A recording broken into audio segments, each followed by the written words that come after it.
half of California's 15-year-olds who drank alcohol last year said they did so at home. But did you know there's a special law about that? Most don't.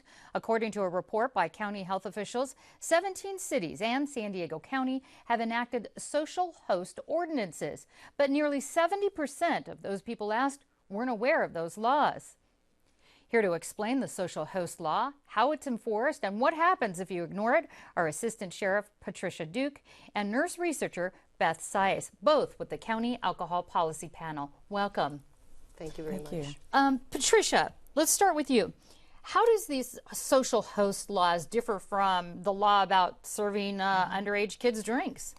Well, state law prohibits possession, consuming alcohol if you're under the age of 21. Social host is in some sense an extension to that, but the responsibility is on the host of a party in a private setting. So it extends that it's illegal to drink under the age of 21, but it extends it into the privacy of your home. Who's responsible Right. for it? So this, who's considered a social host? Is it the person serving the alcohol, the owner of the property, the parents? Who would qualify as a social host? It could be any of those. It could be the parent. It could be the adult that is throwing the party, that's hosting the party. But you don't have to be 21, correct? You could be 18 and be considered a social host under this. Yes, you could. And you're an adult. how does that work? Well, you're still responsible. You're an adult, and if you host a party and you're over the age of 18, you're going to be held responsible. Okay. And Beth, let's talk about, you are the director of the trauma research over at Scripps Mercy Hospital. Parents often argue, well, I'm taking away their keys. I'm providing my teens a safe place to drink. How would you answer that argument? That's a myth. There is no place that is safe for underage drinking. We know that underage drinking occurs, of course, and then sadly, when it does, there's lots of binge drinking that goes on. And this kind of behavior is linked to inherently dangerous outcomes.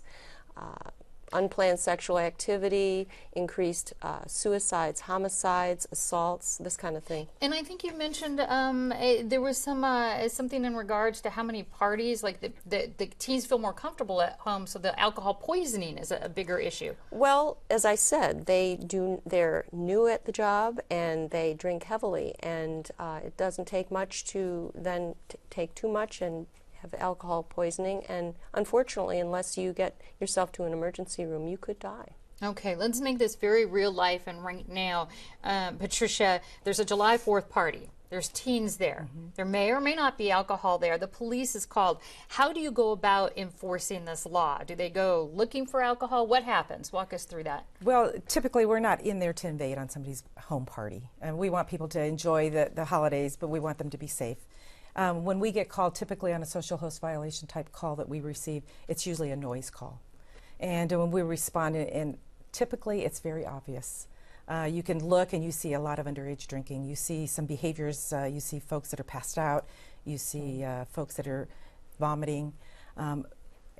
That's what I really want you to understand, is that the Sheriff's Department isn't out there to interrupt a healthy backyard barbecue party. Yeah, you're not on the prowl, but if you're called to one and you see it, you're going to handle it. Yes, and we're going to handle it, and we're going to enforce it. And we're aggressively enforcing social host. We feel it's needed, and we're going to hold people accountable.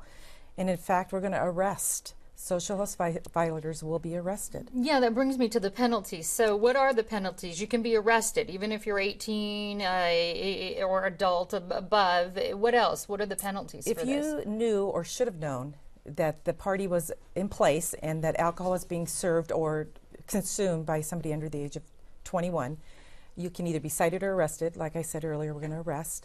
The fine up to $1,000, up to 6 months in jail, and then a cost recovery. You'll be billed for the services, the cost of us to respond to the party. So costly all the way around.